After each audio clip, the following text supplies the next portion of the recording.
نحمدہ ونصلی علی رسولہ الکریم، اما بعد فاعوذ باللہ من الشیطان الرجیم، بسم اللہ الرحمن الرحیم۔ قال اللہ تبارک و تعالی فمن شہد منکم الشہر فلیصمہ، وقال تعالی کلوا واشربوا حتی یتبین لکم الخیط الابیض من الخیط الاسود من الفجر ثم اتموا الصیام الی اللیل ولا تباشروہن وانتم عاکفون فی المساجد تلک حدود اللہ فلا تقربوها کذالک یبین اللہ آیاتہ للناس لعلہم یتقون۔ وقال النبی صلی اللہ علیہ وسلم من صام رمضان ایمانا واحتسابا غفر له ما تقدم من ذنبہ۔ وقال النبی صلی اللہ علیہ وسلم من قام رمضان ایمانا واحتسابا غفر له ما تقدم من ذنبہ۔ وقال النبی صلی اللہ علیہ وسلم لا تزال طائفة من امتی قائمین علی الحق لا یضرهم من خالفهم۔ وقال النبی صلی اللہ علیہ وسلم کانت بنو اسرائیل تسوسهم الانبیاء کلما ہلک نبی خلفہ نبی وانہ لا نبی بعدی سیکون خلفاء فیکثرون۔ صدق اللہ مولانا العظیم وصدق رسولہ النبی الکریم۔ معزز دوستو، رمضان المبارک کا بابرکت مہینہ ہم پر سایہ فگن ہے۔ گزشتہ جمعے میں یہ بات واضح کی گئی تھی کہ رمضان المبارک کے روزوں کی اپنی ایک روحانیت ہے۔ مسلمانوں کو حکم دیا گیا ہے کہ وہ اس روحانیت کے ساتھ اپنا ربط اور تعلق پیدا کریں، روزہ رکھیں۔ اور دوسرا، اس ماہ مبارک میں قرآن حکیم کی روحانیت ہے کہ جو اسی ماہ مبارک میں اللہ کی طرف سے آسمان دنیا پر نازل کی گئی، بلکہ نبی اکرم صلی اللہ علیہ وسلم کے قلب اطہر پر اس کا نزول پہلے اجمالی طور پر ہوا اور پھر تفصیلی طور پر 23 سال میں آہستہ آہستہ قرآن حکیم نازل ہوا۔ تو قرآن حکیم کی روحانیت سے انسان کی روح کا رشتہ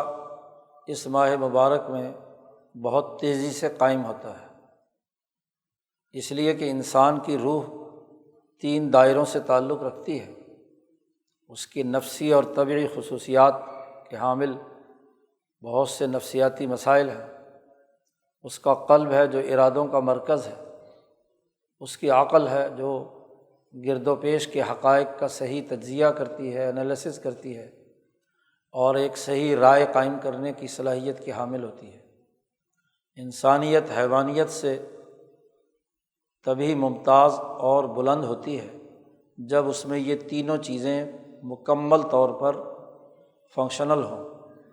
عقل بھی صحیح کام کرے، قلب بھی ارادے صحیح باندھے، اور نفس بھی اپنی طبعی ضروریات کو نارمل طریقے سے پورا کرے۔ اس میں نہ تو حد سے بڑھ کر خواہشات کا غلبہ ہو اور نہ انسانی حد سے کم اپنے حقوق کا بھی احساس نہ ہو۔ ایک معتدل نفس،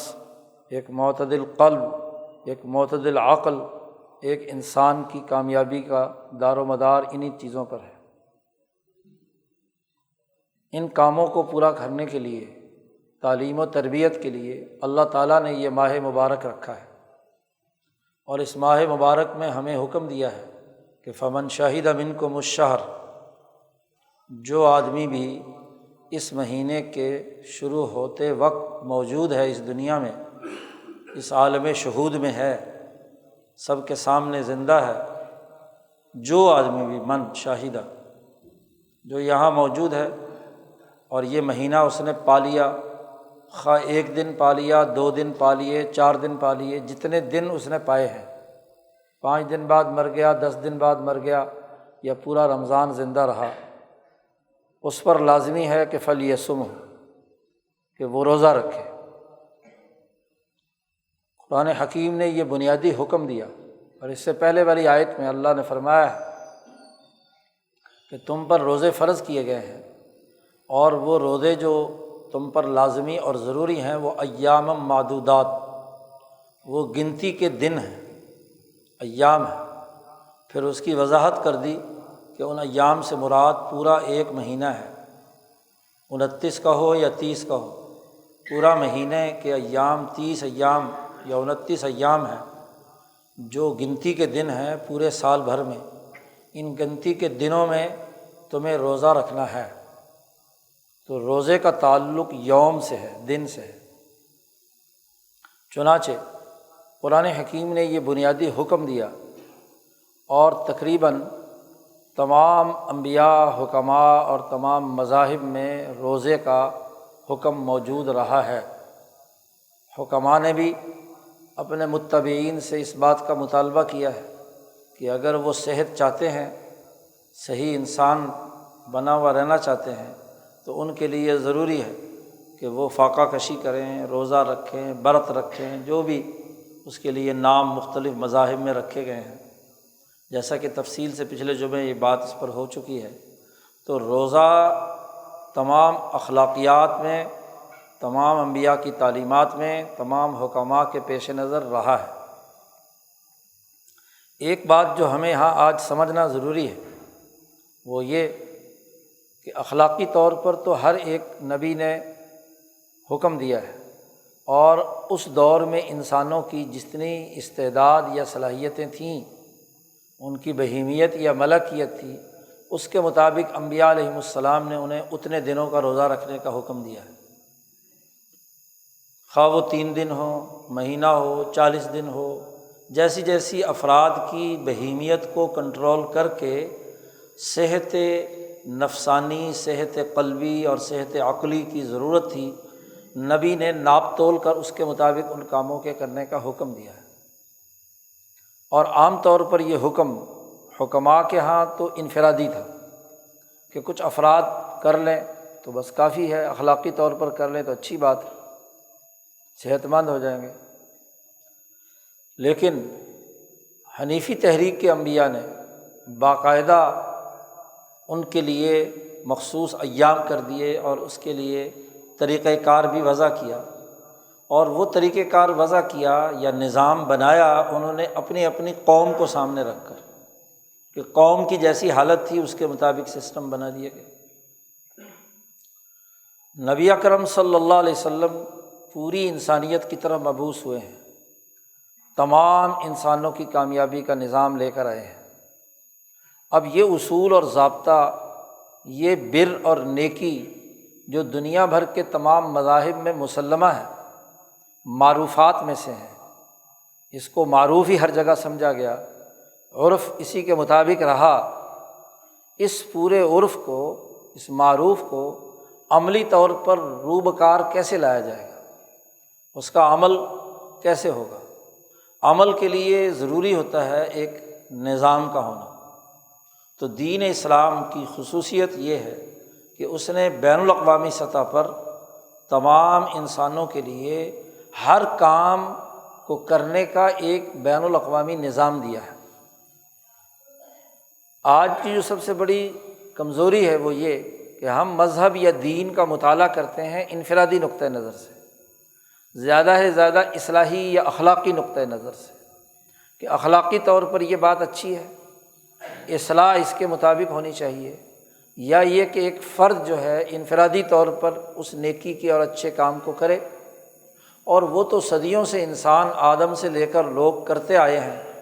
اپنی انفرادی اصلاح کے لیے۔ جس آدمی میں جتنا دم خم تھا، جتنی صلاحیت اور استعداد تھی، جتنا اس میں جذبہ تھا، انفرادی طور پر وہ کام کرتا تھا۔ لیکن دین محمدی، شریعت محمدیہ کی سب سے بڑی خصوصیت یہ ہے کہ چونکہ دین کی تعلیمات تمام اقوام عالم کے لیے ہیں، تو اقوام عالم کے اجتماع کو اجتماعی طور پر ایک سسٹم کی ضرورت ہے۔ کالے، گورے، مشرقی، مغربی، عربی، عجمی، کوئی کسی زبان، کسی رنگ، کسی اس کے لیے ایک پریکٹیکل سسٹم ہونا چاہیے۔ سسٹم کا بڑا گہرا تعلق عمل کے ساتھ ہے۔ جب بھی کوئی فکر، کوئی خلق، کوئی نظریہ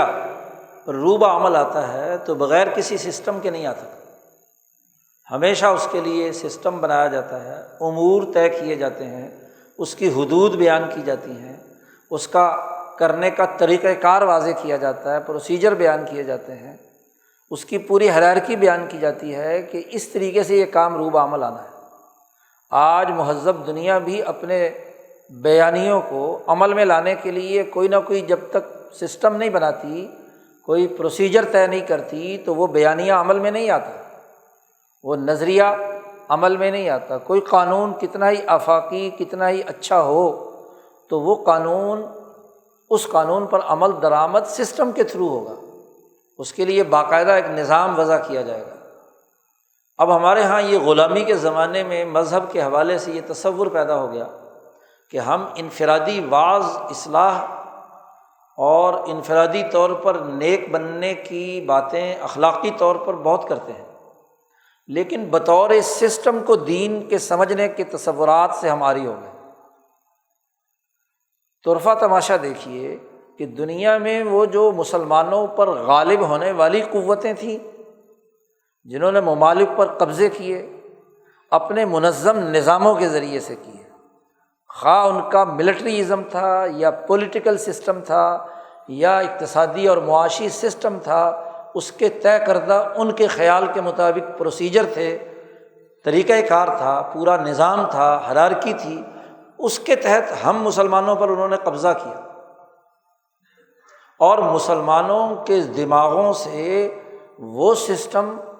جو نبی اکرم صلی اللہ علیہ وسلم نے بیان کیا اور 1100 سال پوری دنیا میں وہ سسٹم نافذ العمل رہا، اس سسٹم کی اہمیت ہمارے دماغوں سے نکال دی، انفرادی نیکی کے پیچھے لگا دیا، انفرادی روزے کے پیچھے لگا دیا،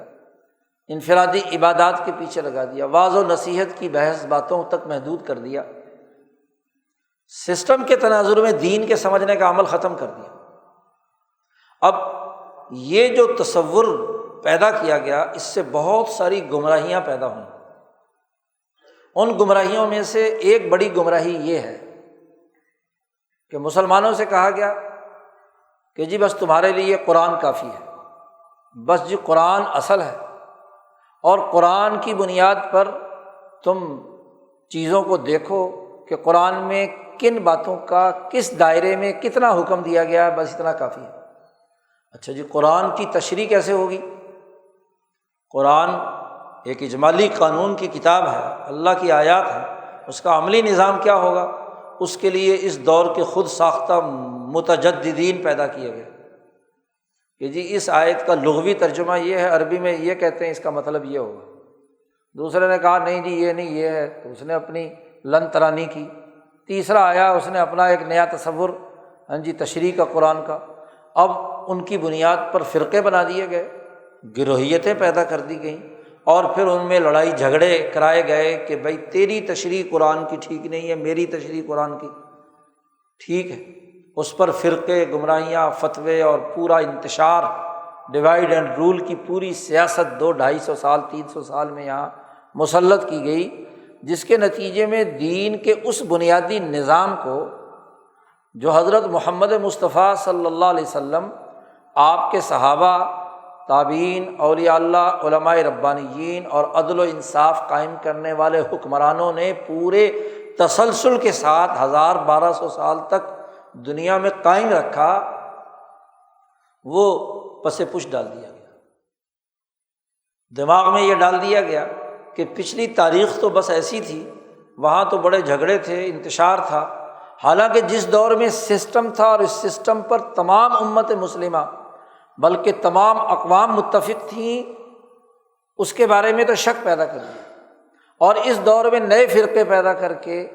گمراہیوں کا ایک پورا جال بچھا دیا گیا، اور عام آدمی کے دماغ سے یہ بات نکال دی کہ سسٹم کی کیا اہمیت ہے، سسٹم کے تناظر میں چیزوں کو دیکھنے، بلکہ پڑھا لکھا بھی عالم بھی، مذہبی عالم بھی، وہ بھی وعظ کہے گا، وہ بھی انفرادی گفتگو کرے گا،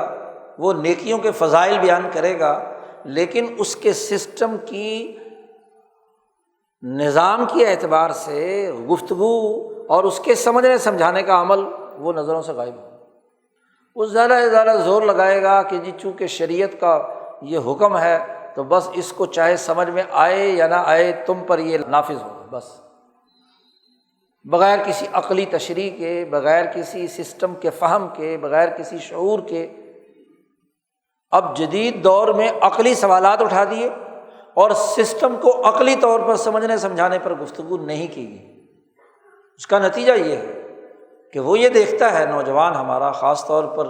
جو عصری تعلیمی اداروں سے تعلیم حاصل کرتا ہے، کہ بھائی دین کا تو کوئی نظام نہیں ہے، دین تو کچھ واعظ اور نیکی کی باتیں کرتا ہے، نظام تو سرمایہ داری کا ہے، نظام تو سوشلزم ہے، نظام تو فلاں ہے،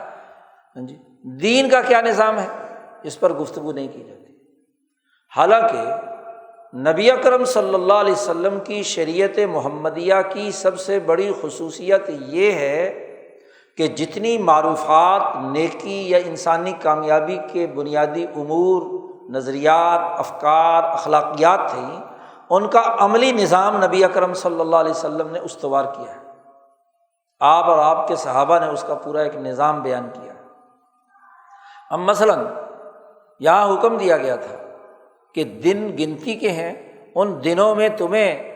جب یہ مہینہ شروع ہو جائے تو تمہیں ہر حال میں روزہ رکھنا ہے، سوائے اس کے کہ آگے اگلی آیت میں بیان کیا کہ جو مریض ہے یا مسافر ہے، استثناءات ہر قانون میں ہوتے ہیں، بیمار ہے وہ بعد میں اس کی ادائیگی کر لے، اس وقت تکلیف کی حالت میں ہے تو اس کے اوپر بوجھ نہیں ڈالا جائے گا۔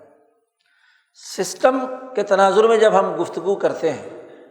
اور اس کی جو جامع اور کامل طور پر وضاحت کی ہے وہ امام شاہ ولی اللہ دہلوی رحمۃ اللہ علیہ نے کی ہے کہ روزے کا نظام کیا ہے، روزے کا سسٹم کیا ہے، جو حضرت محمد مصطفیٰ صلی اللہ علیہ وسلم نے، صحابہ اکرام نے اور مسلمانوں نے اپنے 1000 سالہ دور میں اس کی قانون سازی کر کے اس کا باقاعدہ نظام بیان کیا ہے، اس کی عقلی وجوہات، اس کے بنیادی امور، اس کا کام کرنے کے طور طریقے وہ کیسے ہیں۔ امام شاہ ولی اللہ دہلوی رحمۃ اللہ علیہ بطور سسٹم کے گفتگو کرتے ہیں، روزے کی جب بحث آتی ہے تو روزے کو بھی بطور نظام کے سمجھاتے ہیں۔ ہر نظام میں جو بنیادی اساسی امور اختیار کیے جاتے ہیں، ہر سیاست میں شاہ صاحب بار بار لفظ استعمال کرتے ہیں کہ لابد صاحب السیاست الکبریٰ، کہ جو سیاست کبریٰ والا آدمی ہے اس کے لیے لازمی ہے کہ وہ سسٹم کے بنیادی امور کے اساس پر چیزوں کو طے کرے، امور طے کرے۔ اب دن کا روزہ رکھنے کا حکم دیا گیا ہے تو دن کب سے شروع ہوگا اور کب ختم ہوگا، بڑی وضاحت کے ساتھ خود قرآن حکیم نے بات بیان کر دی کہ بھائی رمضان سے پہلے شعبان میں آپ نے رات گزاری، دن گزارے، آپ کلو وشربو، کھاؤ پیو۔ کب دن کب شروع ہوگا؟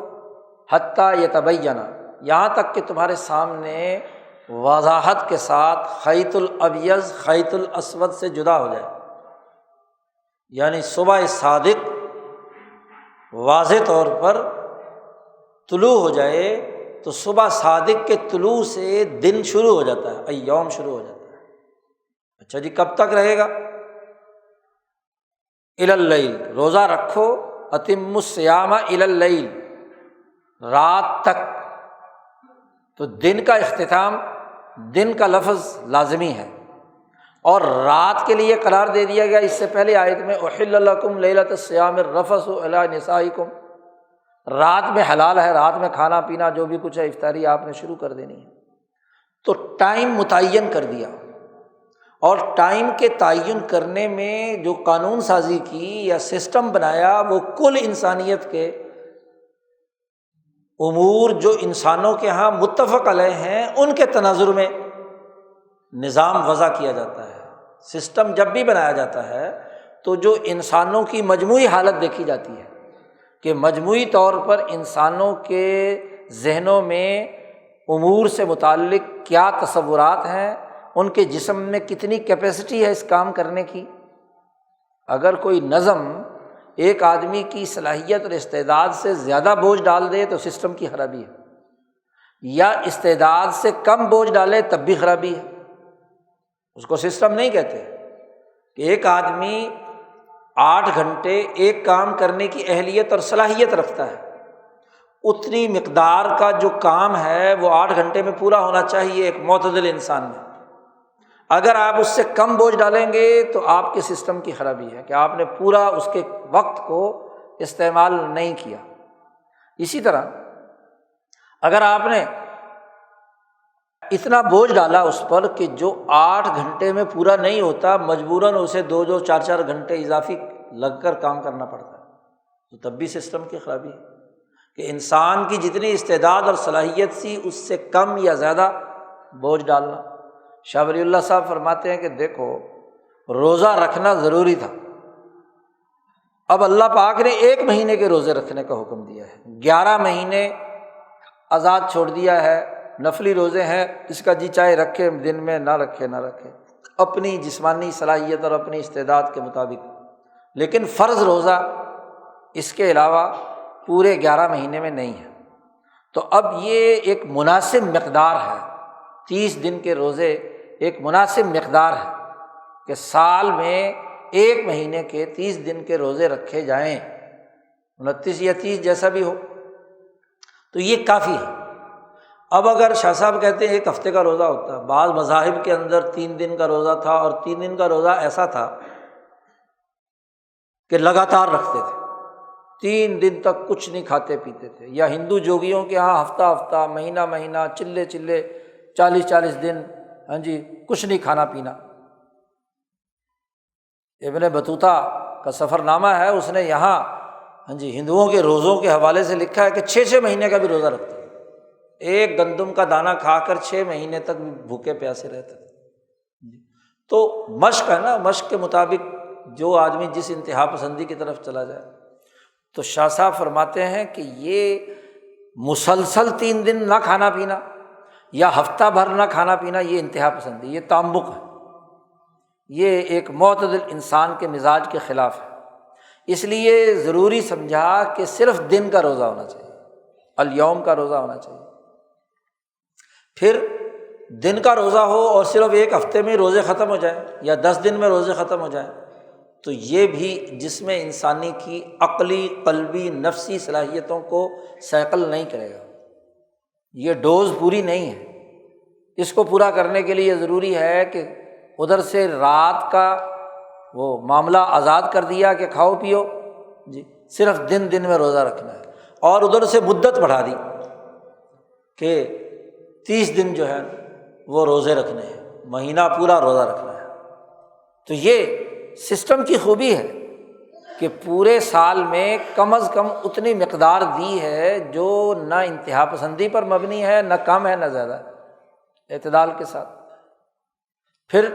سحری کھانے اور افطاری کے اوقات متعین کر دیے، اس کے لیے سسٹم بنا دیا۔ اب دن کسے کہتے ہیں؟ ہمیشہ جب بائی لاز بنتے ہیں، نظام بنتا ہے، طریقہ کار اور پروسیجر طے کیے جاتے ہیں، تو انسانی تاریخ کے ارتقاء اور تجربات کو سامنے رکھا جاتا ہے۔ ایسا نہیں ہوتا کہ کوئی بھی چیز اوپر سے ایک دم مسلط کر دی جائے، بس آرڈر دے دیا، آمریت ہے۔ دین اسلام تو خاص طور پر حنیفی تحریک کا تسلسل ہے۔ مسلمانوں سے کہا گیا ہے کہ تم نے ملت ابراہیمیہ کی اتباع کرنی ہے، اس کے اساسی اصول تمہاری بنیاد ہے، ان اصولوں کے مطابق تم نے کام کرنا ہے۔ نبی اکرم صلی اللہ علیہ وسلم کو اللہ نے حکم دیا کہ آپ اتباع کریں ابراہیم علیہ السلام کی، ملت ابراہیمیہ۔ تو ملت ابراہیمیہ کا جو تسلسل چلا آ رہا ہے، اس تسلسل کے تناظر میں دن کا تعین ہوگا۔ وہ جو انسانوں کا مزاج دنیا بھر میں دن جسے کہتے ہیں، صبح صادق طلوع ہوتی ہے تو دن کا آغاز ہوتا ہے دنیا بھر کے کل انسانوں میں۔ تمام معاشروں کی پوری 8000 سال کی تاریخ اٹھا کر دیکھ لیجیے، اور دن کا اختتام غروب پر ہو جاتا ہے۔ جیسے ہی سورج غروب ہوا تو یوم کے جو لفظ ہے اس کا حد مکمل ہو گئی، اور غروب کے بعد رات کا وقت شروع ہو گیا۔ رات جب اللیل کہا گیا تو وہ غروب آفتاب سے لے کر طلوع صبح صادق تک کا دورانیہ جو ہے وہ وقت کی تقسیم ہے، یہ دنیا بھر میں مسلمہ ہے۔ اس کے مطابق کہا گیا کہ جب صبح صادق سے پہلے پہلے جو کچھ آپ نے کھانا پینا ہے وہ کھا لو، اور جب صبح صادق کھل کر وضاحت کے ساتھ سامنے آ جائے تو اب سٹاپ، کھانا پینا بند ہوگا۔ اور یہ کب تک ہوگا؟ اتم الصیام الی اللیل، پھر اس روزے کو جو دن کا ہے، دن کی بات پہلے کی جا چکی ہے کہ دن مکمل ہوتا ہے غروب شمس پر، تو اس غروب شمس پر، غروب آفتاب پر افطار کرو، افطار کرنے کا حکم دیا گیا ہے۔ دن اور رات کی دونوں الگ الگ حدیں متعین کرنے کے بعد اللہ نے کہا ہے کہ تلک حدود اللہ، یہ اللہ کی مقرر کردہ حد ہے، طلوع صبح صادق سے لے کر غروب شمس تک، یہ اللہ کی مقرر کردہ حد ہے۔ اس کو اصطلاح میں جب سے دنیا میں دن پیدا ہوا ہے، زمانہ وجود میں آیا ہے، زمانے کی تقسیم شروع کی ہے، تو اللہ نے یہ حد مقرر کر دی تھی، جی دن کی تعریف یہ کر دی تھی، حد مقرر۔ دنیا میں قانون سازی کے لیے ضروری ہوتا ہے کہ جب آپ کسی کام کو کسی وقت کے ساتھ کسی طریقۂ کار کے مطابق استعمال کرنا چاہتے ہیں اور اس میں کوئی اصطلاح استعمال ہوتی ہے تو اصطلاح کی تعریف ضروری ہوتی ہے۔ جب تک آپ کسی اصطلاح کی تعریف نہیں کرتے اور اصطلاح کو بار بار استعمال کرتے ہیں، وہ کسی کو سمجھ نہیں آئے گی، وہ ہر آدمی اپنی من مرضی تشریح کرے گا۔ مثلاً آج کل بڑا غلغلہ ہے دہشت گردی کا، کہ دہشت گردی ختم ہونی چاہیے، لیکن دہشت گردی کی کوئی مسلمہ تعریف تو کرو۔ اگر تعریف نہیں ہے تو کبھی ایک کو دہشت گرد بناتے ہو اور اس پر عدالتی فیصلہ جاری کر دیتے ہو، اور کبھی اس دہشت گرد کو دوبارہ پاک اور پوتر بناتے ہو اور اب کہتے ہو کہ اب یہ دہشت گرد نہیں رہا۔ تو بھائی اس کی جب تک تعریف نہیں ہوگی تو اس وقت تک نظام یکساں نہیں ہو سکتا، کبھی ایک فیصلہ کبھی دوسرا فیصلہ، قانون نہ ہوا، موم کی ناک ہوئی، جدھر مرضی موڑ لو، کبھی یہ تشریح کر لو کبھی یہ تشریح کر لو، تو اسے سسٹم نہیں کہتے، یہ سسٹم کی خرابی ہے۔ سسٹم وہ ہے جس میں امور طے کیے جاتے ہیں اور اس کی حد بندی کی جاتی ہے۔ حد کہتے ہیں کسی بھی چیز کی اس لمٹ کو کہ اس کے وقت کے تعین، کام کے تعین کے اعتبار سے اتنے گھنٹے مثلاً کام کرنا ہے، اتنے وقت تک کرنا ہے، اتنا کام کرنا ہے، یہ کام امور سر انجام دینے ہیں، تو یہ اس کی حدود ہے کہ جو طلوع صبح صادق سے شروع ہوگا اور یہ دن مکمل ہوگا الی اللیل، اور دن سے مراد دنیا بھر میں یہی دن رہا ہے۔ چنانچہ اسی بنیاد پر نبی اکرم صلی اللہ علیہ وسلم نے مزید وضاحت کر دی افطاری کے لیے کہ ہمیشہ لوگ خیر میں رہیں گے، خیر اور نیکی کی حالت میں رہیں گے۔ لا یزال الناس بالخیر اذا عجلوا الفطر، جب وہ جلدی افطار کیا کریں گے، یعنی جیسے ہی غروب شمس ہو تو فوراً وہ کیا ہے، افطار کر لیں۔ افطاری کا وقت خود متعین کر دیا، اور سحری کا بھی آخری وقت آخری وقت میں کھانے کا حکم دیا، اور اتنا کھانے کا حکم دیا کہ جس سے دن بھر میں کمزوری مرتب نہ ہو، نہ بالکل تھوڑا کھائے اور نہ بالکل ایسا بڑھ کر کھائے کہ سارا دن ہی ڈکاریں آتی رہیں، ایسا بھی نہیں، اعتدال کے ساتھ کھائے لیکن آخری وقت میں کھائے۔ تو رسول اللہ صلی اللہ علیہ وسلم نے ایک سسٹم متعین کر دیا کہ افطاری جلدی ہوگی، سحری آخری وقت میں ہوگی، اور یہ حدود ہیں، ان حدود سے آگے پیچھے نہیں جانا۔ اب اللہ نے یہی حکم صحف ابراہیم میں دیا تھا، یہی حکم اور یہی سسٹم تورات میں دیا تھا، یہی زبور اور انجیل میں دیا تھا۔ اب ہوا کیا کہ یہودیوں نے اس قانون کے اندر مزید تعمق، انتہا پسندی اور تحریف کر دی۔ اور تحریف یہ ہوتی ہے کہ جب ایک قانون یا سسٹم وجود میں آ جائے تو اس میں کمی یا زیادتی کر لینا، انتہا پسندی پیدا کر لینا۔ اب انہوں نے کہا کہ جی چونکہ روزے کا تعلق بہیمیت کو تابع کرنا ہے، اس کو بھوکا مارنا ہے، اس کو تکلیف دینا ہے، تو کیوں نہ یہ تکلیف تھوڑی سی لمبی کر لو۔ تو جو انتہا پسند دماغ ہوتے ہیں وہ سسٹم کی پاسداری کرنے کے بجائے ہاں جی، وہ اپنی مرضی سے اس کے اندر انہوں نے تحریف کر دی، اور روزے میں خاص طور پر یہ کی کہ غروب شمس کے بھی 15-20 منٹ آدھے گھنٹے بعد جا کر افطاری کرتے تھے، یعنی رات کا ایک حصہ بھی کیا ہے اس میں شامل کر دیتے تھے۔ یہود و نصارہ کا یہ طریقہ کار بن گیا تھا۔ اسی لیے رسول اللہ صلی اللہ علیہ وسلم نے کہا کہ بھائی یہودیوں نے تحریف کی ہے، انہوں نے انتہا پسندی کا، یعنی سسٹم کی خلاف ورزی کی جا رہی ہے۔ اسی سسٹم کی خلاف ورزی کی بنیاد پر رسول اللہ صلی اللہ علیہ وسلم نے فرمایا کہ بھائی تم ان کی مخالفت کیا کرو، یہود و نصارہ کی مخالفت کرو۔ وہ روزہ دیر سے افطار کرتے ہیں، ہاں جی، احتیاط کے نام پر، ہاں جی، 10-15 منٹ 20 منٹ آدھا گھنٹہ آگے چلے جاتے ہیں۔ تو یہودی خصلت ہے یہ تعمق اور تحریف۔ تو رسول اللہ صلی اللہ علیہ وسلم نے اپنے دین کے سسٹم میں تحریف سے روکنے کے لیے حکم دیا کہ جلدی افطار کرو، یعنی جیسے ہی غروب آفتاب ٹکیا سورج کی غروب ہو جائے اس کے بعد تمہیں فوراً افطاری کر لینی چاہیے، تاکہ تحریف نہ ہو، کوئی انتہا پسند اس قانون کے اندر اپنی من مرضی داخل نہ کرے۔ کیوں؟ اس لیے کہ اللہ نے واضح کر دیا کہ تلک حدود اللہ، یہ اللہ کی حد ہے، تم اس کے قریب بھی مت پھٹکو، فلا تقربوہا، اس حد کو توڑنے کے قریب بھی مت جاؤ۔ تو حد مقرر کر دی، سسٹم بنا دیا، اور سسٹم اعتدال کے ساتھ ہے۔ اب ہوگا کیا؟ آہستہ آہستہ لوگ اس کو، ہاں جی، پہلے کسی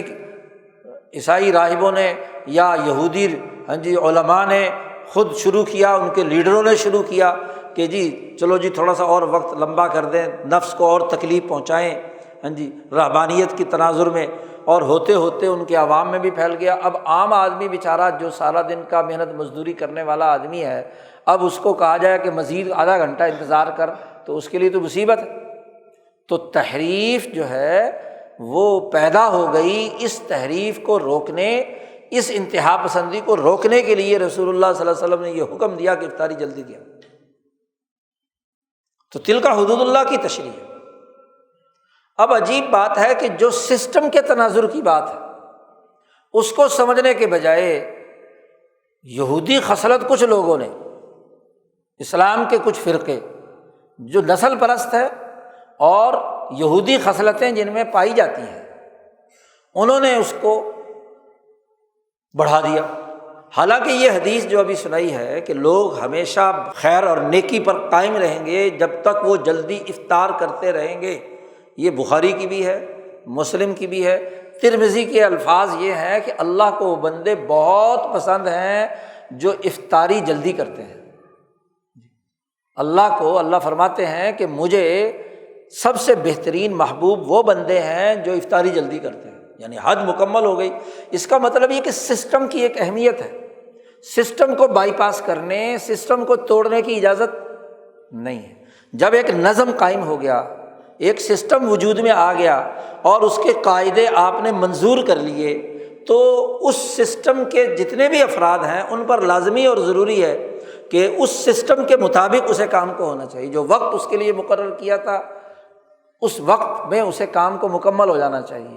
اس کو کم کرنا یا زیادہ کرنا، یہ اس سسٹم کو بائی پاس کرنا ہے، یہ اس کے اندر تحریف کرنا ہے۔ کمی کرنا تحریف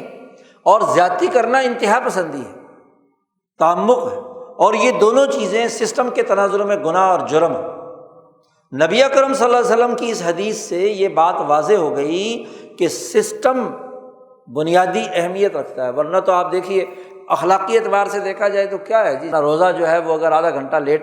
اگر افطار کریں تو کوئی کیا بات ہے اس میں؟ جہاں آدمی نے 12 گھنٹے گزار دیے تو اسی طرح 14 گھنٹے گزار لیے تو اور آدھا گھنٹہ گزرنے میں کیا مسئلہ ہے؟ جو آدمی گزار سکتا ہے۔ تو لیکن چونکہ یہ سسٹم کی خلاف ورزی ہے، اللہ کی مقرر کردہ حد کی خلاف ورزی ہے، اس لیے نبی اکرم صلی اللہ علیہ وسلم نے اس پر ایکشن لیا اور کہا کہ یہ بات درست نہیں ہے، اور واضح طور پر کہا کہ یہودیوں اور عیسائیوں کی مخالفت کرو، خالف الیہود والنصارى، کیونکہ وہ یہ حرکت کرتے ہیں جس کے نتیجے میں کیا ہے؟ خرابی پیدا ہوتی ہے، تحریف پیدا ہوتی ہے، انتہا پسندی پیدا ہوتی ہے، سستی پیدا ہوتی ہے، تحریف پیدا ہوتی ہے۔ اب آپ دیکھیے دین نے ایک نظام دیا اور نظام کے طور پر دین کا مطالعہ نہ کرنے کا نتیجہ ہے کہ آج کل کے چھوکرے سوشل میڈیا پہ ویڈیو بنا بنا کر اپنا علم جھاڑ رہے ہیں کہ جی اتم الصیام الی اللیل، تو روزہ رکھو رات تک، مغرب کے وقت تو رات شروع نہیں ہوتی، مغرب کے بعد آدھے گھنٹے بعد رات شروع ہوتی جب اندھیرا چھا دیتا ہے۔ یہ کہاں لکھا ہوا ہے؟ لیل کی یہ تعریف تم نے خود ساختہ یہاں پنجابی میں کی ہے، یہاں پاکستانی معاشرے کے مطابق کی ہے کہ جی غروب کے بعد تو ابھی دن روشن ہوتا ہے تو رات تو نہیں شروع ہوئی، رات تو اندھیرے کو کہتے ہیں۔ یہ اندھیرے کی تعریف تمہارے پاس کہاں سے آ گئی؟ ایسے ایسے بے وقوف اور احمق میڈیا پر بیٹھ کر لوگوں کے ذہن خراب کرتے ہیں، اور اس کی بڑی وجہ یہ ہے کہ وہ سسٹم کے تناظر میں دین کو سمجھنے کی بات نہیں کرتے، سسٹم کے تناظر میں بات نہیں کرتے، نتیجہ یہ ہے کہ گمراہی پھیلاتے ہیں۔ بھائی اللیل کی تعریف عرب معاشرے میں قانون سازی کی ابتدا دین اسلام کی مشرق وسطیٰ اور عرب معاشرے میں ہوئی ہے۔ ابراہیم کی اولاد، خواہ وہ اسرائیل کی اولاد ہو یا اسماعیل کی اولاد ہو، یہ جزیرۃ العرب جہاں تورات، زبور، انجیل بلاد الشام ان میں نازل ہوئی، اس پورے خطے میں یہاں کے عرف میں النہار یا الیوم کا اطلاق کس پر ہوتا ہے؟ متفقہ طور پر غروب آفتاب پر یوم مکمل ہو گیا، اور رات کا آغاز غروب آفتاب سے شروع ہو کر آج تمہاری تاریخ معتبر ہوگی کہ جس کی بنیاد پر تم یہودیوں کی اس تحریف کو داخل کرنا چاہتے ہو کہ جی یہ کوئی نہیں، اگر 2-4 منٹ 10 منٹ 15 منٹ آگے ہو جائے تو اس سے کیا حرج ہوتا ہے؟ حرج ہوتا ہے، ڈسپلن توڑا ہے، حد بندی توڑی ہے، اللہ کی حدود جس کے توڑنے سے روکا گیا ہے، فلا تقربوها، اس کے قریب بھی مت جاؤ۔ تو سسٹم کے تناظر میں بات سمجھیں گے تو کوئی مسئلہ نہیں ہے، لیکن سسٹم کے بغیر خالی قرآن، اب حدیث موجود ہے اور قرآن میں چونکہ جی یہ آیا ہے تو ہم نے تو قرآن کی لیل کی اپنی خود ساختہ تشریح کر لی، یہ وہ گمراہی ہے منکرین حدیث تک پائی جاتی ہے کہ جو سسٹم کے تناظر میں نہیں، قرآن کو اپنی مرضی سے سمجھنے سمجھانے اور اس کی تفسیر و تشریح کرنے کا، تحریف کا اور اس کے اندر تبدیلی پیدا کرنے کا، انتہا پسندی پیدا کرنے کا کام، یہی تو انتہا پسندی ہے۔ حالانکہ آج وہ لوگ بھی جو اپنے آپ کو لبرل اور ترقی پسند کہتے ہیں اور قرآن کی تشریح کرتے ہیں، خود ہی کہتے ہیں کہ جی یہ قرآن کی من مانی تشریح طالبان نے کر دی، جہاد کے نام پر کر دی کہ چونکہ قاتلوہم حتی لا تکون فتنہ، تو قتال کرو، ائمۃ الکفر سے کرو، لڑتے رہو، بس لڑتے رہو جب تک ایک کافر بھی زندہ ہو، مارتے رہو، یہ تشریح معتبر ہوگی؟ تو قرآن کی خود ساختہ تشریح ہوگی یا قرآن کا وہ نظام جو نبی اکرم صلی اللہ علیہ وسلم نے قائم کیا، صحابہ نے قائم کیا، تابعین نے قائم کیا، اور پورے 1000 سال تک مسلمانوں کے غلبے کے زمانے میں وہ سسٹم متفق علیہ، فقہ حنفی، فقہ شافعی، فقہ حنبلی، فقہ مالکی، اہل سنت والجماعت کے تمام فرقوں کے ہاں متفقہ، مذاہب مسالک کے ہاں متفقہ ایک سسٹم رہا ہے، اس میں کسی کا کوئی اختلاف نہیں ہے، اور پوری دنیا میں نافذ العمل رہا ہے۔ اب اس پورے کے خلاف اپنی نئی تشریح اللیل کی جا رہی ہے، اپنی تصویر سے کیا ہے، قرآن کی خود بخود خود ساختہ مطلب اور مفاہیم بیان کیے جا رہے ہیں۔ اس کی بڑی وجہ دین کو بطور سسٹم کے نہ سمجھنے کے۔ اہل سنت والجماعت کہا اس بنیاد پر جاتا ہے کہ سنت وہ پروسیجر، وہ طریقہ، الطریقۃ المسلوکہ فی الدین کو سنت کہتے ہیں، وہ طریقہ جو رسول اللہ صلی اللہ علیہ وسلم نے انسانیت کے لیے نظام بنایا ہے، نظام کو سنت کہا جاتا ہے۔ اور وہ نظام بھی ایک فرد، 2 فرد، ایک فرقے، ایک گروہ، ایک مولوی، ایک محدث کی بنیاد پر نہیں، الجماعہ نے بنایا ہے۔ جماعت صحابہ، جماعت تابعین، جماعت تبع تابعین، جماعت کی اجتماعیت نے اس سسٹم کو وجود دیا ہے، وہ مراد ہے اہل سنت والجماعت سے۔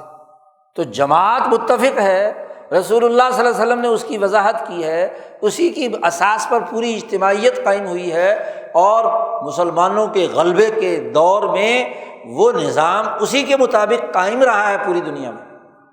سوائے ایک گمراہ فرقے کہ جو خود ساختہ بنیادوں پر ایسی عقل جو ناقص ہے اس کی بنیاد پر لیل کی خود بخود تشریح کرتا پھرے، تو وہ تو معتبر نہیں ہے۔ وہ تو اسی لیے اہل سنت والجماعت کے دائرے سے خارج ہے، اس نے تو جماعت کے اجتماعی سسٹم کو توڑا ہے، اس کے دائرے سے خارج ہو گیا ہے۔ وہ ہے جس نے حضرت علی رضی اللہ تعالیٰ عنہ کی اجتماعیت کو توڑ کر خروج کیا تھا، وہ ہے جس نے امام زید کی دائرے سے خارج ہو کر رفض کیا تھا۔ تو وہ جماعتیں، ان کو بنیاد بنایا جائے گا۔ دماغوں کو پراپگنڈا کرنے کے لیے یہ آج کل ہر آدمی علامہ بن کر بیٹھتا ہے اور تشریحات کرتا ہے بغیر کسی سسٹم کے، بغیر کسی اس کے لفاظی کی بنیاد پر چیزیں جو ہے وضاحت کرنے کے لیے۔ بھائی یہ ایک سسٹم ہے، الیوم کی یہ تشریح ہے، یہ دین اسلام نے واضح کی، رسول اللہ صلی اللہ علیہ وسلم کی سنت، صحابہ کی سنت، تابعین کی سنت، پورے تسلسل کے ساتھ سنت، اس کو تبدیل نہیں کیا جا سکتا، یہ اللہ کی حدود ہے۔ تو سسٹم کے تناظر میں چیزوں کو سمجھا جائے گا، قرآن حکیم کی خود ساختہ تشریح نہیں کی جائے گی۔ یہ جو یہاں سامراج نے اس طرح کے تصورات پیدا کیے ہیں، کوئی اہل قرآن بن جاتا ہے، کوئی اہل حدیث بن جاتا ہے اور خود ساختہ حدیثوں کی تشریح، خود ساختہ قرآن کی تشریح جماعت کے نظام کو سامنے نہیں رکھتا۔ احادیث ایک نظام سے تعلق رکھتی ہیں، تو جب تک ان کا مربوط نظام نہیں سمجھ میں آئے گا، اکیلی ایک حدیث لے کر کوئی قانون بنا کر لوگوں پر مسلط کر دو، یہ طریقہ کار غلط ہے۔ تو روزے کا ایک نظام رسول اللہ صلی اللہ علیہ وسلم نے متعین کیا اور وہ پورے تسلسل کے ساتھ جاری رہا ہے۔ جب سے مسلمانوں کا نظام ٹوٹا ہے اور سامراجی نظام مسلط ہوا ہے تو یہ کھمبیوں کی طرح متجددین کی جماعتیں وجود میں آنا شروع ہو گئی۔ اسی طرح رات کا ایک عمل ہے، اللیل کا، غروب آفتاب سے لے کر طلوع صبح صادق تک کے معمولات، مغرب کی نماز ہے، عشاء ہے، اور عشاء سے لے کر صبح تک درمیان کے وقت میں ایک سرگرمی رکھی گئی ہے جسے قیام اللیل کہتے ہیں۔ ایک صاحب ہے، کیونکہ سوشل میڈیا پہ مشہور ہے، ٹی وی چینلوں پر بیٹھے ہوئے ہیں، تو وہ زبان درازی کرتے ہیں کہ تراویح نام کی تو کوئی نماز قرآن میں ہے، نہ حدیث میں، نہ 1100 سالہ لٹریچر میں ہے، تراویح نام کی تو کوئی نماز ہی نہیں ہے۔ عقل سے پیدل ہونے کی بات ہے۔ بھائی تم یورپ کے سسٹم کو تو سسٹم کے تناظر میں سمجھتے ہو کہ چونکہ صاحب کہتے ہیں کہ تلک الایام نداولها بین الناس، اس کی تشریح کرتے ہیں کہ بھائی پہلے والے دن مسلمانوں کے تھے، 1000 سال مسلمانوں نے حکمرانی کی ہے، اب جناب یورپ والوں کی حکمرانی کے دن آ گئے ہیں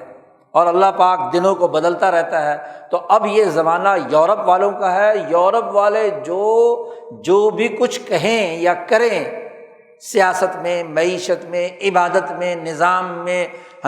سود کے سلسلے میں، سرمایہ داری کے تناظر میں، جو بھی وہ کہیں، تو اب تمہارا دور نہیں ہے، اس لیے تم ان کی اتباع کرو۔ اور ان کی اتباع کیسے کرو کہ یورپ نے اپنے 250 سالہ دور میں جو قانون بنایا، جو سسٹم بنایا، جو طریقہ کار وضع کیا، جو ان کے آئین اور دستور اور ان کے بیانیے کی صورت میں، عملی نظام کی صورت میں موجود ہے، اس کو مان لینا چاہیے۔ اسلام کے نفاذ کا دعویٰ نہیں کرنا چاہیے۔ ملک کا نظام انہی اصولوں پر، اسی نظام کے تحت ہونا چاہیے جو یورپ نے نظام بنایا۔ ایک طرف تو یہ صاحب یہ کہتے ہیں، اور دوسری طرف کہتے ہیں کہ تراویح تو اس دین اسلام میں ہے ہی نہیں، نماز ہی کوئی نہیں ہے۔ عقل کے اندھوں سے پوچھا جائے کہ تراویح کا تعین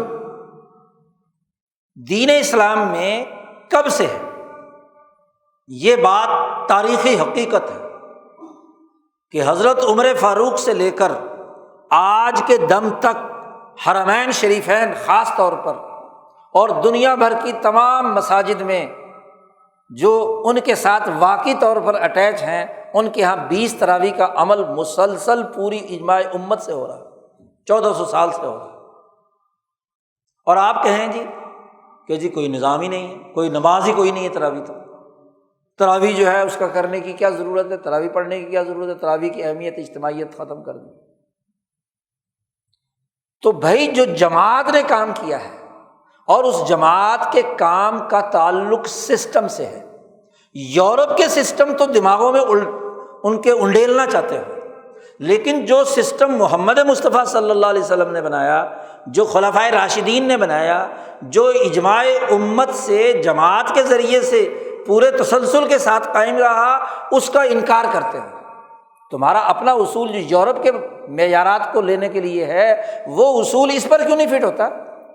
کم از کم اسی تناظر میں دیکھو بھائی، لفظ صلاۃ کا ہونا ضروری ہے۔ جب یہ بات طے ہے کہ رات میں ایک سرگرمی ہے، اور اس رات کی سرگرمی کو قیام اللیل کہا جاتا ہے، رات کو اللہ کے سامنے کھڑے ہو کر نماز پڑھنا اور قرآن پڑھنا، یہ قیام اللیل ہے۔ خود نبی اکرم صلی اللہ علیہ وسلم سے کہا کہ وَمِنَ اللَّيْلِ فَتَہَجَّدْ بِهِ، آپ رات کے وقت میں تہجد پڑھیں، نافلۃ لک۔ جی، یہ باقی نمازوں سے ایک زائد نماز آپ پر ہم نے لاگو کی ہے کہ آپ رات کے وقت تہجد پڑھیں۔ تو قیام اللیل کی ایک سرگرمی ہے، جیسے دن بھر میں صبح سے لے کر شام غروب آفتاب تک روزے کی ایک سرگرمی ہے جو نفس، قلب اور عقل کو بہتر کرتی ہے، ایسے ہی رات کی ایک سرگرمی ہے کہ عشاء کی نماز کے بعد سے لے کر صبح فجر تک کے تمام پورے وقت کے اندر قیام اللیل کرنا۔ خود نبی اکرم صلی اللہ علیہ وسلم نے اس کی وضاحت کر دی کہ من قام رمضان ایمانا واحتسابا غفر له ما تقدم من ذنبہ، دو حدیثیں ہیں، من صام، اور دوسری حدیث میں ہے من قام۔ تو من صام جس نے الیوم کے اندر روزہ رکھا، اور من قام جس نے اللیل میں قیام کیا۔ تو قیام بنیادی طور پر ثابت ہے۔ اور امام شاہ ولی اللہ دہلوی فرماتے ہیں کہ بھائی یہ قیام ثابت ہے، اور یہ قیام محسنین کے لیے ہے، عوام کے لیے نہیں تھا، عوام کے لیے نہیں ہے۔ ایک آدمی محنت کش مزدور کام کاج کرنے والا عام آدمی جس کی جسمانی صلاحیت اتنی نہیں ہے، اس کو 6 گھنٹے 8 گھنٹے نیند پورا کرنا ضروری ہے اس کی صحت کے لیے، اس پر فرض نہیں ہے۔ روزہ تو فرض ہے، لیکن رات کا قیام اس پر فرض۔ اس کا قیام اتنا ہی بتلا دیا رسول اللہ صلی اللہ علیہ وسلم نے کہ اگر وہ عشاء کی نماز جماعت کے ساتھ پڑھ لے اور فجر کی نماز جماعت کے ساتھ پڑھ لے تو اس نے گویا کہ پوری رات قیام کر لیا، اس کا قیام اللیل پورا ہو گیا۔ یہ اس کو تخفیف دی، اس کو ریلیف دیا فرد کے اعتبار سے، اس کی جسمانی صورتحال کو سامنے رکھ کر۔ لیکن تعلیم و تربیت کے 2 درجے ہوتے ہیں ہمیشہ۔ ایک ابتدائی درجہ ہوتا ہے جو ہر ایک پر فرض اور لازم ہوتا ہے، مثلاً میٹرک، کوئی بھی آپ حد متعین کر لیں، FSC، جی، ابتدائی بنیادی تعلیم ہر آدمی کو لازمی ہونی چاہیے، اور یہ ہر عام خاص ہر بچے کو تعلیم یافتہ ہونا چاہیے اس درجے میں۔ اب آگے BS کرنا، MPhil کرنا، PhD کرنا، یہ سب پر فرض اور لازم نہیں ہے۔ مخصوص لوگ بھی، سمجھدار اور ذہین لوگ بھی، صاحب استطاعت لوگ بھی آگے کی تعلیم حاصل کریں، ہائر ایجوکیشن حاصل کریں۔ اس بنیادی تعلیم یا سسٹم کو چلانے کی حکمت عملی، اس کی فلسفی، اس کی پالیسی بنانے کا عمل وہ اعلیٰ تعلیم یافتہ بنائے گا نا، یا میٹرک پاس بنائے گا؟ جس کے پاس ہائر ایجوکیشن ہوگی وہی سسٹم چلانے اور بنانے کی ذمہ داریاں پوری کرے گا۔ اور جو آدمی سسٹم میں کی پوسٹ پر موجود ہے اس کے لیے لازمی ہے کہ وہ اعلیٰ درجے کی ضرور تعلیم حاصل کرے، وہ اپنے شعبے میں جس شعبے میں کام کر رہا ہے کم از کم PhD ہو، MS اس نے کیا ہوا ہو، MPhil کیا ہوا ہو، اعلیٰ تعلیم یافتہ ہوگا تو اپنے متعلقہ شعبے کے تجربے کی بنیاد پر اس کو بہتر انداز میں چلائے گا۔ دنیا بھر میں سسٹم چلانے کے لیے وہ افراد جن کو تربیت دی جاتی ہے وہ ہائر ایجوکیشن کے مراحل سے گزرتے ہیں، اس کے بغیر تربیت کا عمل نہیں ہوتا۔ نچلی سطح جو ہوتی ہے وہ تو کام کرنے والے لوگ ہیں، ان سے تو ابتدائی درجے کی ریکوائرمنٹ مطلوب ہوتی ہے، لیکن دنیا میں ملکوں کا نظام اعلیٰ تعلیم یافتہ لوگ چلاتے ہیں۔ تو اعلیٰ تعلیم یافتہ لوگوں کے لیے لازمی ہے کہ وہ قیام اللیل، تراویح پڑھیں۔ اول میں تو رات کے آخر وقت میں اٹھ کر سب پڑھے، بلکہ وہ محسنین جو ہیں ان کے لیے لازمی ہے، تہجد ان کے لیے لازمی ہے کہ وہ آخر میں اٹھیں ثلث اللیل، اور اٹھ کر وہ تو پورے سال ان کے لیے لازمی ہے کہ وہ تہجد پڑھیں، اور رمضان میں خاص طور پر جی ان کے لیے وہ اعلیٰ تعلیم لازمی اور ضروری ہے، اس کے بغیر کام نہیں ہوگا۔ اب دین اسلام اپنی تربیت یافتہ ایک لیڈرشپ تیار کرنا چاہتا ہے، جن کو اصطلاح میں کہا جاتا ہے محسنین، یعنی جنہوں نے صفت احسان حاصل کرنے کا مطلوب ہے، جنہیں وہ محسن بننا چاہتے ہیں اعلیٰ درجے میں، تو ان کے لیے لازمی ہے کہ وہ یہ قیام اللیل کریں۔ جی اچھا جی، اب نبی اکرم صلی اللہ علیہ وسلم نے اس کی ترغیب دی، لوگوں نے پڑھنا شروع کی، اور 3 دن رسول اللہ صلی اللہ علیہ وسلم نے جی اپنے کمرے میں، اپنے حجرے میں آپ صلی اللہ علیہ وسلم نماز پڑھتے تھے جی، تہجد کی، قیام کی، تو لوگ، دیواریں چھوٹی چھوٹی تھی، حضور صلی اللہ علیہ وسلم کا چہرہ انور یا سر مبارک آپ کا باہر نظر آتا تھا لوگوں کو، تو لوگ پیچھے نیت باندھ لیتے تھے۔ ایک دن جب اکٹھا ہوا، دوسرے دن لوگوں کو، دوسروں کو پتہ انہوں نے بھی شوق سے کیا ہے آ کر نیت باندھ لی، تیسرے دن اور مجمع بڑھ گیا، تو مجمع بڑھنے میں، شوق زیادہ دیکھنے میں، رسول اللہ صلی اللہ علیہ وسلم نے تیسرے دن بیٹھ کر نماز پڑھی، نہ کھڑے ہوں گے، نہ انہیں نظر آئے گا، نہ وہ امامت۔ تو حضور صلی اللہ علیہ وسلم نے فرمایا کہ تمہارے ذوق شوق کو دیکھ کر میں نے بیٹھ کر نماز پڑھی۔ صحابہ نے پوچھا یا رسول اللہ آج آپ کھڑے ہو کر نماز نہیں پڑھی، ہم آپ پہلے نیت باندھ لیتے تھے آپ کے پیچھے۔ تو حضور صلی اللہ علیہ وسلم نے فرمایا میں نے تمہارے ذوق شوق کو دیکھ کر کھڑے ہو کر نماز نہیں پڑھی، کیونکہ تمہارا جو ذوق شوق اس جماعت کا ہے، اس کام کو کرنے کا، تو مجھے اس سے ڈر ہوا کہ کہیں اللہ میاں یہ نماز جو تراویح کی ہے، یہ قیام اللیل ہے، تم پر فرض نہ کر دیں۔ کیونکہ شاہ ولی اللہ صاحب فرماتے ہیں کہ قانون سازی میں جو ابتدائی قانون ساز ہوتے ہیں، پہلی دستور ساز اسمبلی ہوتی ہے جو قانون کی روح کے تعین کے لیے کردار ادا کرتی ہے، اس کا کسی بات پر متفق ہو جانا اور سب کا ذوق شوق کے ساتھ اتفاق ہو جانا ضرور قانون کی شکل میں ڈھل جاتا ہے۔ تو اس لیے رسول اللہ صلی اللہ علیہ وسلم نے فرمایا کہ مجھے ڈر ہوا کہ کہیں تمہارے ذوق شوق کو دیکھ کر اللہ میاں اوپر سے حکم انہیں نازل کر دے، لیکن اگر یہ فرض ہو گیا تو پھر تم ساری عمر نبھا نہیں سکو گے، عام آدمی یہ کام نہیں کر سکے گا، تو پھر اکتا جاؤ گے، اس لیے میں نے تم پر رحم کرتے ہوئے اس کو نہیں پڑھا۔ جی اب آپ صلی اللہ علیہ وسلم سے نماز ثابت ہے، صحابہ کو 2 دن نبی اکرم صلی اللہ علیہ وسلم نے نماز پڑھائی بھی کی، اس لیے نہیں کہ اس وقت قرآن نازل ہو رہا ہے۔ نبی اکرم صلی اللہ علیہ وسلم نے فرمایا مجھے خشیت ہوں، مجھے یہ ڈر ہے کہ یہ قرآن نہ نازل ہو جائے۔ اب جب دنیا سے نبی اکرم صلی اللہ علیہ وسلم چلے گئے تو اب قرآن تو نازل نہیں ہو سکتا، کوئی چیز فرض نہیں ہو سکتی ہر مسلمان پر، نیا کوئی دائرہ وجود میں نہیں آ سکتا، لیکن قیام کا حکم دیا۔ تو عمر فاروق رضی اللہ تعالیٰ عنہ کے زمانے میں مسجد میں تشریف لائے، مسجد نبوی میں، تو کوئی ٹولی یہاں کھڑی ہوئی تہجد کی نماز پڑھ رہی ہے، نفلیں پڑھ رہی، کوئی یہاں کھڑی، کوئی یہاں کھڑی۔ تو حضرت عمر فاروق نے دیکھ کر کہا کہ بھائی یہ جو تم الگ الگ کھڑے ہوئے ہو، تو کیوں نہ ایک قاری جو ہے اس پر میں تمہیں متفق کر دوں۔ تو جو سب سے اعلیٰ درجے کے قاری تھے ابی نے کہا رضی اللہ تعالیٰ عنہ، ان کی امامت میں ساروں کو اکٹھا کر دیا۔ اب صحابہ نے آ کر، صحابہ کے اجماع نے، جماعت کا فیصلہ ہے، امیر المومنین ہے، جماعت سے مشاورت کی ہے اور جماعت اس پر متفق ہے، اس جماعت نے ایک سسٹم بنا دیا۔ شاہ ولی اللہ صاحب فرماتے ہیں کہ بنیادی قانون نماز قیام اللیل کا وہ نبی اکرم صلی اللہ علیہ وسلم کے عمل سے ثابت ہے، اور آپ نے اس کو فرض اور لازم اس لیے نہیں کیا کہ کہیں ایسا فریضہ ہو جائے جس سے جان چھڑانی مشکل ہو جائے۔ تو بعد میں جماعت نے 3 چیزوں کا اضافہ کیا، جماعت نے 3 چیزوں کو لازمی قرار دے دیا۔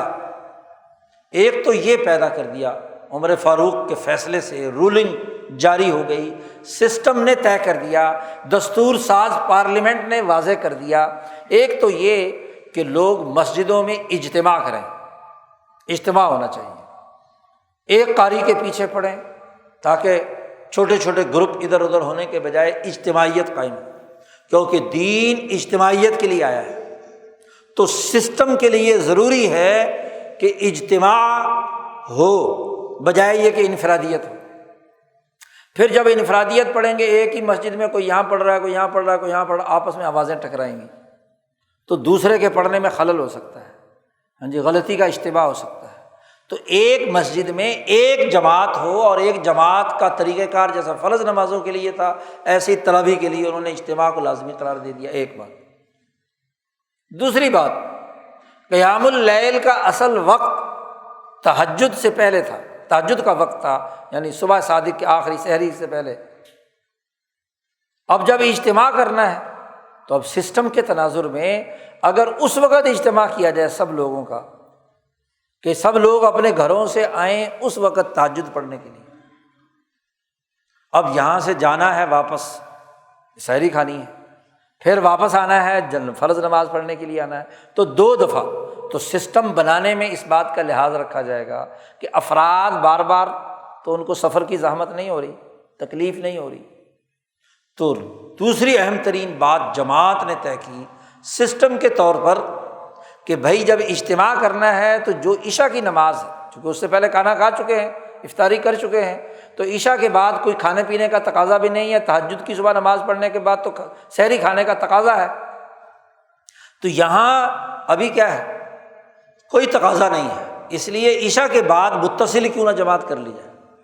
اجتماع کر لیا جائے۔ اور پھر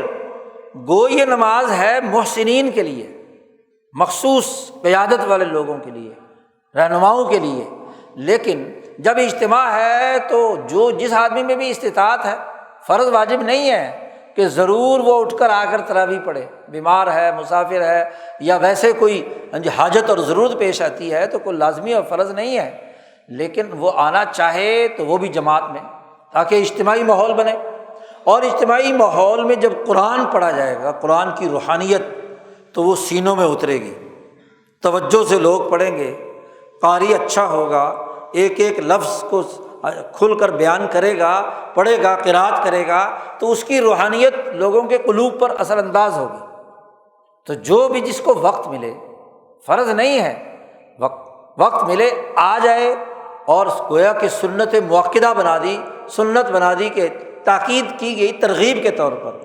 یعنی یہ نہیں کہ جو ترک کرنے والا ہے کوئی گناہ گار ہے، لیکن ایک بہت بڑے اجر و ثواب سے محروم ہو گیا، ایک طریقے سے محروم ہو گیا جو نظام کے طور پر طے کیا گیا تھا، تو مسجد میں آئے۔ اور پھر تیسری بات امام شاہ ولی اللہ کہتے ہیں کہ اس سسٹم میں یہ بھی تھا ضروری کہ قیام اللیل 11 رکعتیں تھیں۔ رسول اللہ صلی اللہ علیہ وسلم نے تہجد کی پورے سال جو نمازیں پڑھی، رکعتیں پڑھی ہیں، جو احادیث سے ثابت ہیں، وہ 11 رکعتیں ہیں، 8 تہجد کی اور 3 وتر، یا 10 نفل تھی اور 1 وتر جو دوسرے فقہا کے پیش نظر ہے۔ بہرحال 11 رکعتیں پڑھی گئی، 11 رکعتوں کا معمول تھا۔ اب قیام اللیل میں جب ہم نے اس کو اٹھا کر عشاء کے ساتھ جوڑ دیا اور ایک سہولت دی ہے، تو ایک طرف اگر سہولت دی جاتی ہے تو دوسری طرف کچھ نہ کچھ اضافہ کیا جاتا تھا کہ فائدہ تو پورا ہو، تو اس 11 کو ڈبل کر دیا۔ ایک تو وتر ہے ہی ہے، تو 10 نفلیں تھیں تو 10 میں مزید ساتھ شامل کر دی، 20 رکعتیں ہو گئیں، یا 3 وتر ہو گئے اور 20 رکعتیں ہو گئیں، جو امام ابو حنیفہ رحمۃ اللہ علیہ نے اس کی وضاحت کی۔ امام مالک نے کہا کہ نہیں بھائی، ہاں جی 20 سے کام نہیں بنے گا، اس کو 40 کرو، انہوں نے 40 کر دی۔ تو بہرحال یہ 20 کی تعداد کا تعین اجتماع مسجد کے اندر،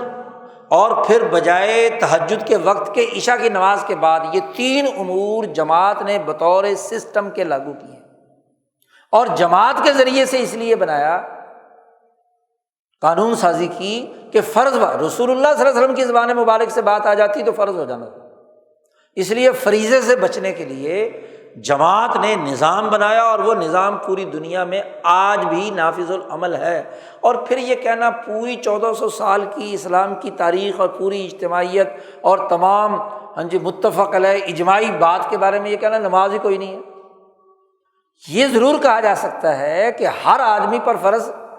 لازمی نہیں ہے، لیکن جو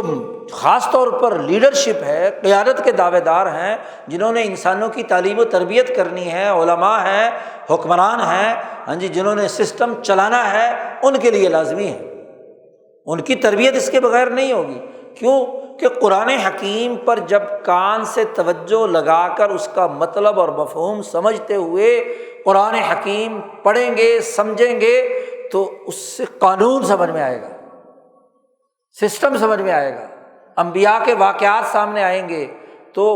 نظام کی فہم پیدا ہوگا، اجتماعیت کا شعور آئے گا، عقل بڑھے گی،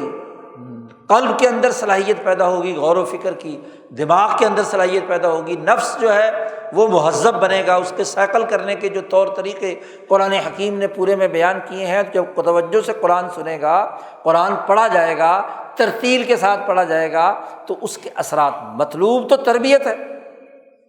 اور تربیت قرآن کی روحانیت سے جڑنے سے ہے، تو وہ غور و فکر اور توجہ سے ہوگی۔ تو یہ ایک باقاعدہ سسٹم ہے۔ اب مذاق بنا لیا، ہاں جی، جو جی چاہتا ہے اسلام کا ٹھیکیدار بن کر، ہاں جی، ایک ویڈیو نشر کر دیتا ہے، جی اسلام کی تشریح ہو رہی ہے، جی تراویح کوئی نماز نہیں ہے، کوئی کہتا ہے جی رات جو ہے رات دیر تک ہاں جی پڑھتے رہو۔ یہ دراصل وہ گمراہی ہے جو اس غلامی کے زمانے میں مسلط کی گئی۔ جی اب وہ اصول جو خود یہ غلام کا سسٹم اپنے لیے ضروری اور لازمی قرار دیتا ہے، پارلیمنٹ میں قانون سازی کی دھجیاں بکھیری جاتی ہیں،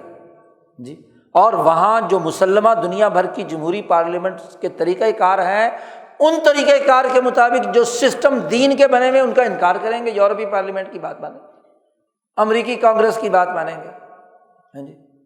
یورپی یونین کی پارلیمنٹ کی بات مانیں گے۔ یہ کہاں سے اسلام،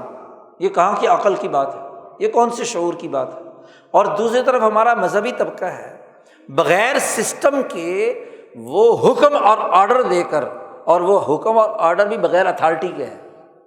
ممبر کی کوئی اتھارٹی ہے؟ اس ممبر کی کیا اتھارٹی ہے؟ جی کوئی حکم دیا جا سکتا ہے؟ حکم تو وہ جس کے پاس حکومت، جس کے پاس اتھارٹی ہے۔ یہ تو زیادہ زیادہ واعظ ہے منصب واعظ کا، ہے منصب تعلیم و تربیت کا، اور وہاں احکامات دیے جا رہے ہیں بغیر کسی عقل و شعور کے۔ جی کم از کم اس سسٹم کو سمجھانے کی بات تو ہونی چاہیے،